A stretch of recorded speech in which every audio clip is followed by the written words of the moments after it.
ये एक तस्वीर है।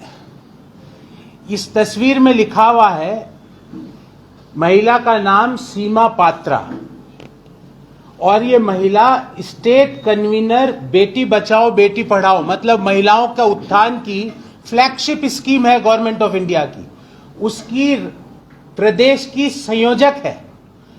मेंबर नेशनल वर्किंग कमिटी, मतलब भारतीय जनता पार्टी की जो राष्ट्रीय कमिटी है उसकी मेंबरान है।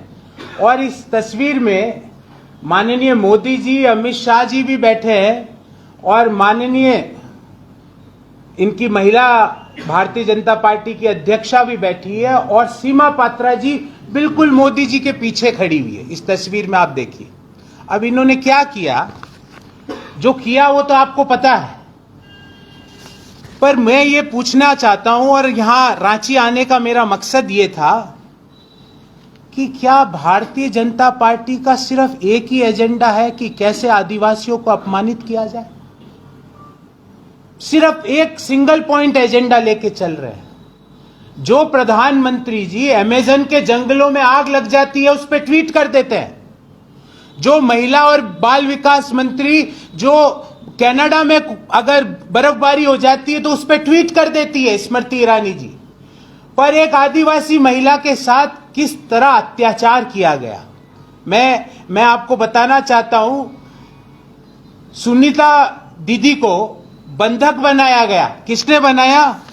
ये बेटी बचाओ बेटी पढ़ाओ वालों ने। उनको जीप से फर्श साफ करने के लिए बाध्य किया गया।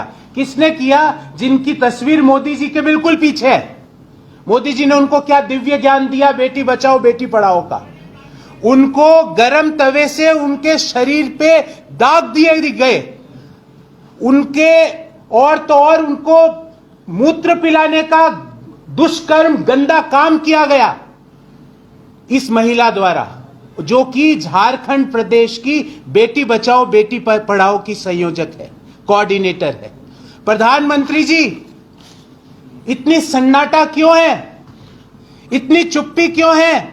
एक मन की बात करिए और बताइए कि इस महिला को भारतीय जनता पार्टी से क्या संस्कार मिले कि उन्होंने एक गरीब आदिवासी महिला के साथ इस तरह का अत्याचार किया। हम पूछना चाहते हैं, हुई है क्या उनके मन में सिर्फ एक ही चीज है कि कैसे आदिवासी लोगों को पीछे रखा जाए?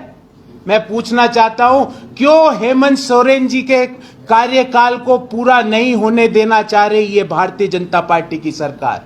और कान खोल के सुन लो, आपके माध्यम से उन सब लोगों को कहना चाहता हूं कि जो आप लोकतंत्र के सीरियल किलर बने हुए घूम रहे हो ना, उस सीरियल किलर को हमने पहले तो बिहार में पकड़ लिया, और ये भगवान बिरसा मुंडा की भूमि है। यहां पर कोई सीरियल किलर नहीं आ सकता।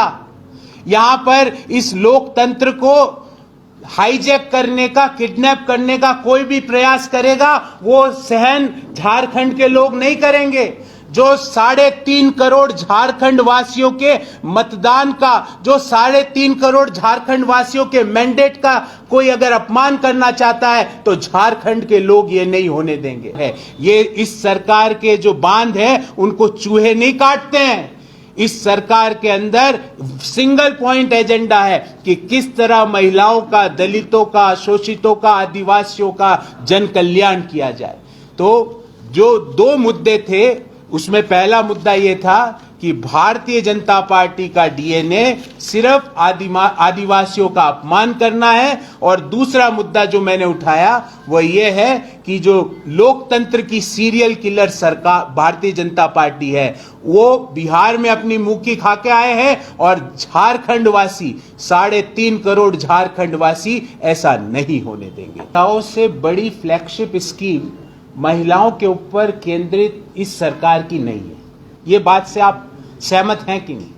उस स्कीम का स्टेट कोऑर्डिनेटर हमने तो नहीं बनाया ना। उस स्कीम का स्टेट कोऑर्डिनेटर किसने बनाया? हमने तो नहीं बनाया ना। उन लोगों को जवाब देना पड़ेगा कि महिलाओं के ऊपर जो आपकी फ्लैगशिप स्कीम है उसकी स्टेट कोऑर्डिनेटर आदिवासी महिला के साथ इस तरह का घृणित काम करती है। यकीन मानिए, जब मैं ये पढ़ रहा था मेरे मुंह से निकल नहीं रहा था कि एक आदिवासी महिला को पेशाब पिलाने का काम करती है। लानत है ऐसी भारतीय जनता पार्टी पर और उनकी सोच पर। और अभी तक मैं आपसे पूछता हूं, क्या प्रधानमंत्री ने खंडन किया? क्या प्रधानमंत्री जी इस पे अपने मन की बात करेंगे अगले संडे को? क्या देश के गृह मंत्री इस पे अपने मन की बात कर सकते हैं? क्या महिला एवं बाल विकास मंत्री देश के समस्त आदिवासी महिलाओं से माफी मांगने का काम कर सकती है? इसका मतलब क्या है? इसका मतलब वो ये कह रहे हैं कि हमारी मौन सहमति है, आप आगे बढ़ते जाओ। इसको गिरफ्तार करने का काम यहां पे महागठबंधन की सरकार ने किया है। भारतीय जनता पार्टी की सरकार होती तो ये अभी कोई विदेशी तट पे इनकी फोटो पे दिखती, जहां पे नीरव मोदी और मेहुल चौकसी बैठे हैं, जहां पे विजय माल्या बैठा है, वहां पे ये महिला भी पहुंच जाती। पर इनको रांची में पकड़ने का काम किसने किया है? इस महागठबंधन की सरकार ने किया है। तो मैं आपसे सवाल ये पूछना चाहता हूं कि इतनी नफरत क्यों? आदिवासियों से नफरत आपका डीएनए है, ये आपका कृत्य बाहर उछल के बोल रहे हैं।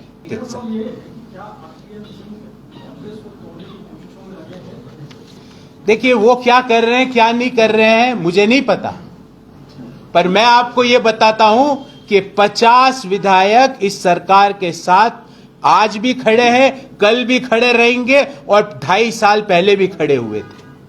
बस इससे ज्यादा मैं कुछ नहीं कह सकता। घटना का उल्लेख करना चाहता हूं कि जब रघुवर दास जी की सरकार थी, आंगनवाड़ी वर्कर्स को यहीं पर इसी शहर में किस तरह मारा कूटा गया था। ज्यादा पुरानी घटना नहीं है। और ये वो सरकार है, महागठबंधन की वह सरकार है जिन्होंने आंगनवाड़ी वर्कर्स का मानदेय बढ़ाया। ये हमारी और उनकी सोच का अंतर है। हमारी और उनकी सोच का बेसिक डिफरेंस यही है। हम उन लोगों के साथ नहीं खड़े होते हैं जो आदिवासी महिला को पेशाब पिलाने का काम करती है। उन महिलाओं के साथ, ऐसी सोच के साथ हम नहीं खड़े होते। ऐसी सोच को हम फाड़ के फेंक देते। फोन करके पूछ लीजिएगा। पर मैं उनको यह बताना चाहता हूं कि 50 विधायक 2.5 साल पहले भी इस सरकार के साथ थे, आज भी है और अगले 2.5 साल तक रहेंगे। आप कितनी भी कोशिश कर लीजिए, आप लोकतंत्र के सीरियल किलिंग की कितनी भी कोशिश कर लीजिए, पर यह झारखंड की भूमि है। 3.5 करोड़ झारखंड वासियों ने जो विश्वास इस महागठबंधन की सरकार के ऊपर प्रकट किया, हम उस विश्वास को डगमगाने नहीं देंगे। झारखंड के लोग ऐसा नहीं होने देंगे। क्या हम अंकिता सिंह के साथ नहीं खड़े थे? आपकी जानकारी के लिए बता दूं कि डॉक्टरों ने उनको एयरलिफ्ट करने का जो अप्रूवल नहीं दिया, अन्यथा हमने तो पेशकश की थी कि इनके बेहतर इलाज के लिए इनको दिल्ली एयरलिफ्ट कराया जाना चाहिए। चतरा की महिला के साथ भी गलत हुआ, हमने एयरलिफ्ट करा दिया। आपकी जानकारी के लिए बता रहा हूं, अभी एम्स के ट्रॉमा सेंटर में उनका इलाज चल रहा है। ये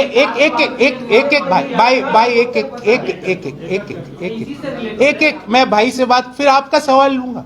मैं आपके सवालों से नहीं भागूंगा। ये भारतीय जनता पार्टी के लोग नहीं है, टेलीप्रॉम्प्टर देख के नहीं बोलता हूं भाई जी। तो मैं आपको पूरी जिम्मेवारी से एक बात बताना चाहता हूं। हमने ये कहा था कि बेहतर इलाज के लिए अगर दिल्ली इनको ले जाया जाए तो क्या ऐसा कर सकते हैं। डॉक्टरों की जो विशेषज्ञों की टीम थी, उन्होंने ऐसा करने से हमें मना किया। बोले अभी जो सिचुएशन है वो ऐसा ले जाने के लिए उपयुक्त नहीं है। उनके इलाज के ऊपर प्रदेश की सरकार समय समय पर डॉक्टरों से जानकारी ले रही थी। और मैं आपको पूरी जिम्मेवारी से कह रहा हूं, आप भले इसकी छानबीन करिए कि उनको ये बोला गया कि आपको अगर बेहतर इलाज के लिए इनको क्या दिल्ली शिफ्ट किया जाए। डॉक्टरों की टीम ने कहा अभी ये समय इसके लिए उपयुक्त नहीं है। और साथियों, भाई ने जो सवाल पूछा उसी के संदर्भ में एक बात कहता हूं। देखिए, आप सरकार चलाने का डिफरेंस देखिए। गुजरात में 11 लोगों ने एक महिला के साथ बलात्कार किया, दुष्कर्म किया। गुजरात की सरकार किसके साथ खड़ी हो गई? जाके उन 11 दुष्कर्मियों के साथ उनका माल्यार्पण किया, उनकी टिकी लगाई, उनका स्वागत किया। क्या हमारी सरकार ने ऐसा किया? हम उस महिला के साथ, उस बेटी के साथ खड़े हैं और उस दरिंदे को हमने पकड़ा जिसने उस महिला के साथ ऐसी करने की जरूरत की। ये डिफरेंस ऑफ गवर्नेंस है। ये एक एग्जाम्पल है जो झारखंड ने पूरे देश के सामने दिया है।